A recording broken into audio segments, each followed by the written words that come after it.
ఈ పిల్లలు పెద్ద అయ్యేసరికి నేను ఉంటానో లేదో నాకు తెలియదు, కానీ ఈ తరం చల్లగా ఉండాలని, రాబోయే తరం బాగుండాలని అనేదే నా ఆలోచన.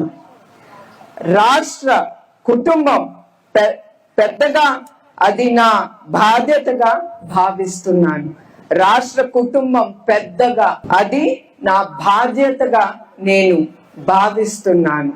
నేను శాశ్వతం కాదు, ఈ రాష్ట్రం శాశ్వతం. పూర్తవుతున్న పోలవరం శాశ్వతం, నిర్మిస్తున్న అమరావతి శాశ్వతం, రాయలసీమలో పారే నీరు శాశ్వతం, మాతృ భాష శాశ్వతం, తెలుగు తల్లి శాశ్వతం, తెలుగు నేల శాశ్వతం. మీరందరూ మీరు మనసులో పెట్టుకుని నన్ను దీవిస్తారని చంద్రబాబు నాయుడు గారు ఈ సందేశం ఆయన ఈ సోషల్ మీడియాలో నేను చూసుకుని అది మీకు చదవాలనిపించింది. ఎప్పుడు రాష్ట్రం అభివృద్ధి, మనం ఉన్నా లేకపోయినా రేపు మనం చేసిన పనులు శాశ్వతం. మనం ఇవాళ ఉంటాం, రేపు పోతాం.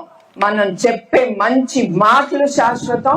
ఈ రాష్ట్రాన్ని అభివృద్ధి చేసి దాన్ని ముందు తీసుకెళ్తాం, దాన్ని అభివృద్ధి చేయటం అది శాశ్వతం.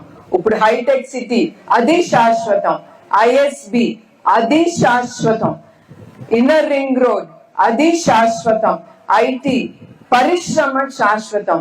ఆయన అక్కడ లేకపోయినా కూడా ఆయన అది అభివృద్ధి చేశారు గనక ఆయన చేసిన అభివృద్ధి శాశ్వతం. ఆయన పేరు నిలిచిపోతుంది, ఆయన అక్కడ ఉన్నా లేకపోయినా. అది ఆయన ఇచ్చిన సందేశం మీ రాష్ట్ర ప్రజలకి.